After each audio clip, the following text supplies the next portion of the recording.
So first of all, what is the au pair program, or who is an au pair? An au pair is a person who goes from another country, who goes to another country to take care of children in exchange for cultural simulation and cultural integration. So as an au pair, you're supposed to come from a different country, supposed to learn the language of that country, learn the culture, integrate, and also you're supposed to live with a family, a citizen of that country. And in exchange for all of this, you're to take care of the children. For instance, an au pair in Germany is that I have to take care of a German child, live with a German family, of course, learn the German language, learn the culture, try to integrate. So this is what the au pair program is all about. And mind you, there are requirements for this program. There is a requirement, and so I will be giving you this requirement shortly. So for Germany, one of the requirements to become an au pair here is that you have to be between the ages of 18 to 27 years old. Like, you should be under 27 years old. So au pair program is between the 18 to 27 years old. For other countries, it differs for some other countries, but specifically in Germany, you have to be between the ages of 18 to 20 years old, and you have to have finished high school. At least you have to have finished high school and have a high school certificate or degree. By high school, I mean secondary school.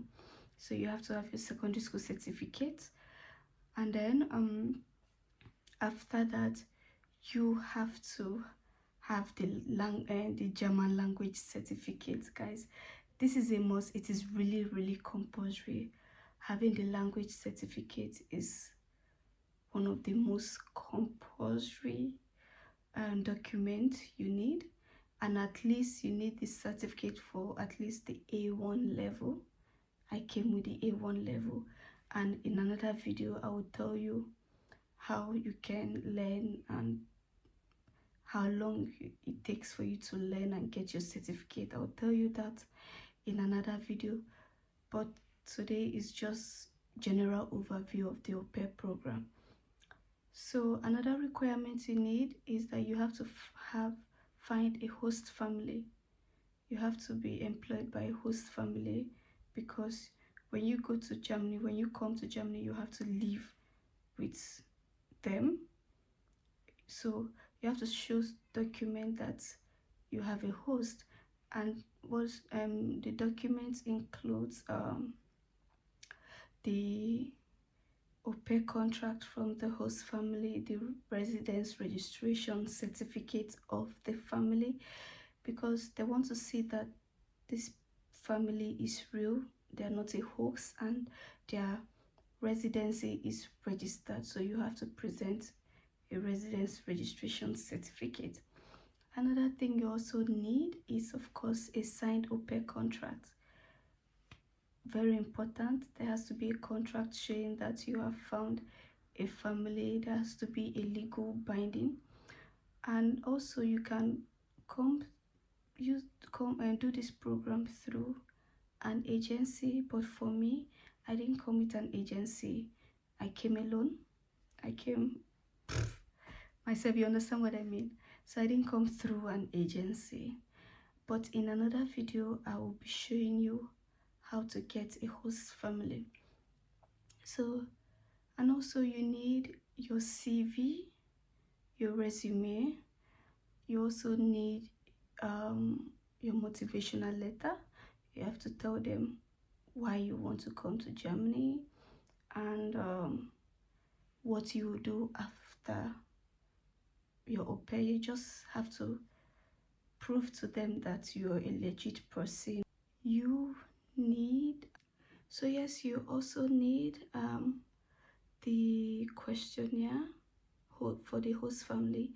The host family questionnaire is another document you need. It's not this is what the host family has to give to you. Actually, the host family gives you the questionnaire, they give you the contract, they give you the invitation letter, and then what you have to provide as the au pair includes the motivational letter, your CV, your language certificate, your international passport. And in addition to having the language certificate, finding a host family, getting a contract and the other documents in it, you also really have to have childcare experience, because most of these families will not accept you if you do not have a child, if you do not have childcare experience.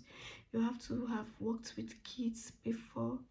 When I make the video of how you can get a host family, I will teach you tips on how you can present yourself to host families. So guys, you have to love children, because I tell you, being an au pair is not easy. Take it from an au pair. It's not easy. So if you don't love children naturally or genuinely, you will not be able to do this work. You will not be able to survive. It is not easy. So you really have to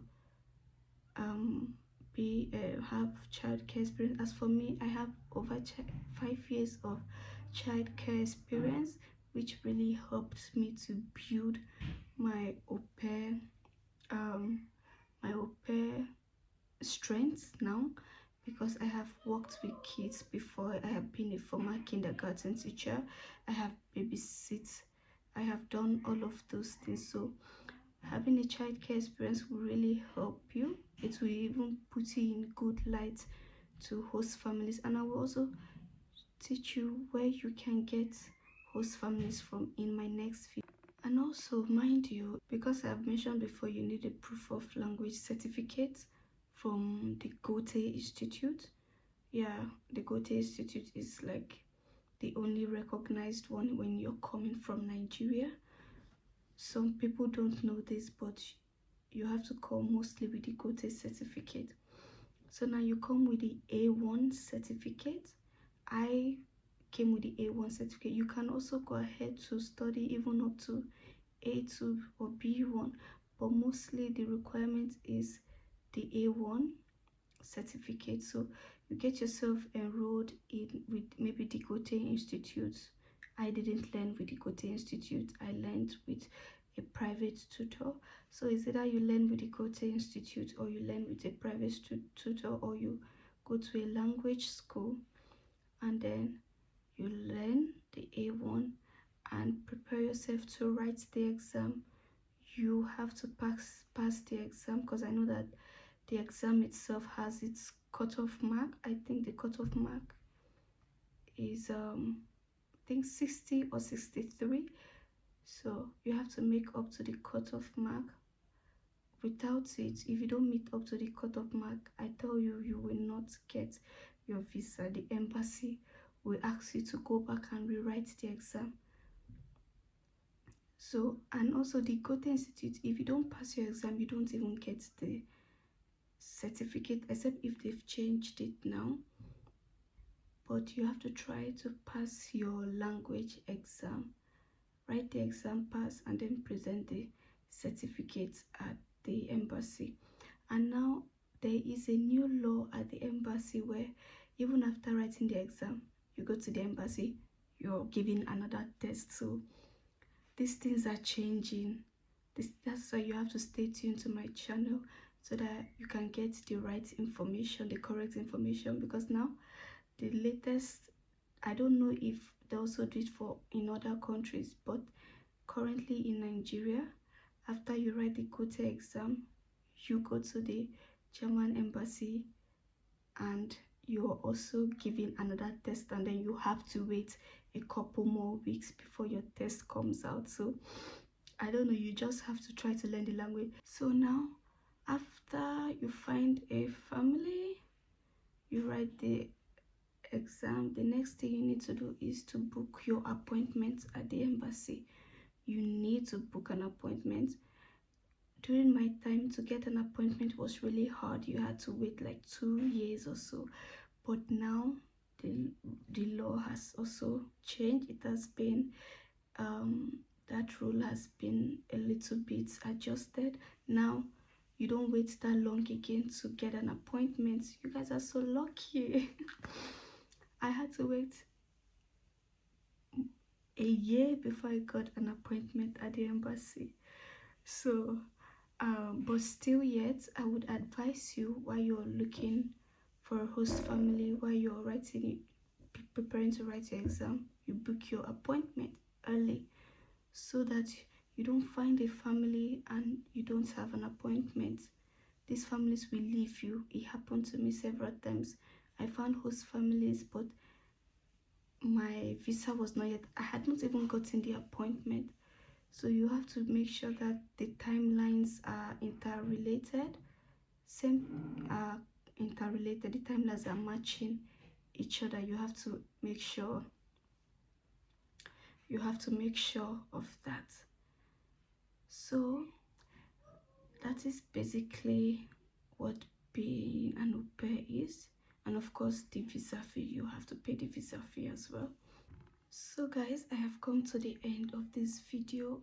If you've watched up to this point and you've not subscribed, I'll kindly urge you to subscribe. Please subscribe and turn on your notification bell so that you'll be notified anytime I come up with a new upload.